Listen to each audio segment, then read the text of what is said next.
यह कहानी प्रारंभ होती है पुराने समय के बगदाद शहर से, जहां दो भाई रहते थे, कसीम और अली बाबा। कसीम अमीर था, जबकि अली बाबा गरीब था। अली बाबा अपने परिवार का भरण पोषण करने के लिए लकड़ियां काटता था। एक दिन जब वह जंगल में लकड़ियां काट रहा था, उसने एक गिरोह की आवाज़ें सुनी। वह पेड़ की ओट में छिप गया और देखने लगा कि क्या हो रहा है। गिरोह के हिस्सेदार घोड़े पर सवार होकर आए और उन्होंने एक बड़ी चट्टान के पास रुककर कहा, खुल जा सिमसिम। चट्टान अलग हो गई और एक गुफा प्रकट हुई। सारे चोर गुफा के अंदर चले गए और जब वापस लौटे तो उनके हाथ सोने और रत्नों से भरे हुए थे। चोरों के चले जाने के बाद अली बाबा ने भी वही वाक्यांश दोहराया, खुल जा सिमसिम, और गुफा में चला गया। वहाँ उसने अनगिनत खजाने देखे। अली बाबा ने अपनी झोली में भरकर कुछ सोने के सिक्के और रत्न लिए और गुफा से बाहर आ गया। अली बाबा ने अपने परिवार के लिए खाने पीने और पहनने के लिए नए कपड़े खरीदे। जब उसके भाई कसीम को इस बारे में पता चला तो उसने उससे रहस्य जानने की कोशिश की। आखिरकार अली बाबा ने उसे सब कुछ बता दिया। कसीम अपने लालच को रोक नहीं पाया और अगले दिन अकेले ही गुफा में चला गया।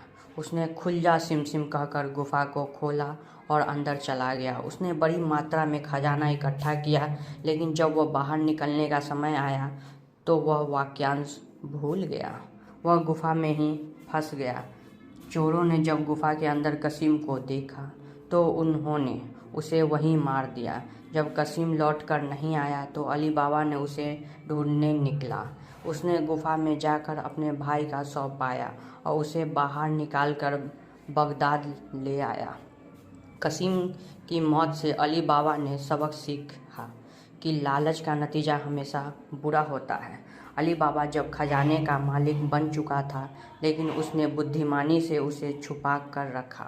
उसने उस खजाने का इस्तेमाल अपने और अपने परिवार के अच्छे भविष्य के लिए किया। लेकिन अली बाबा की किस्मत में और कठिनाइयाँ लिखी थी। चोरों का सरदार और उसके साथी अब अली बाबा से व्यापारी बनकर बदला लेने चाहते थे। एक दिन चोरों का सरदार अपने साथियों के साथ व्यापारी भेष में अली बाबा के घर आया और कहा, हम व्यापारी हैं और अपने सामान को आपके घर में रखना चाहते हैं।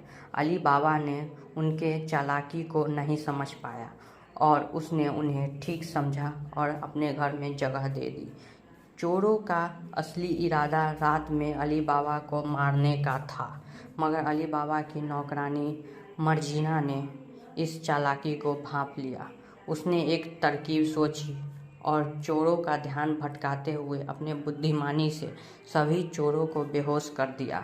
रात के समय मर्जीना ने अली बाबा को सब कुछ बताया। तब अली बाबा ने चोरों को उनके ही जाल में फांसते हुए उन्हें बंदी बना लिया। चोरों का सरदार भी पकड़ा गया और अली बाबा ने उनके साथ मर्जीना की शादी कर दी, जिसने उसके परिवार को बचाने में महत्वपूर्ण भूमिका निभाई थी। इस प्रकार अली बाबा अपने परिवार के साथ सुखपूर्वक रहने लगा। उसने मर्जीना की मदद से अपने खजाने का सही उपयोग किया और गरीबों की सहायता की। उसने सिद्ध कर दिया कि ईमानदारी और बुद्धिमानता के साथ काम करने से सभी बाधाएं पार की जा सकती है। उनकी कहानी का उदाहरण बनी कि जब ईमानदारी और नेक दिली से काम किया जाता है तो कठिनाइयों का साहस पार होना निश्चित है।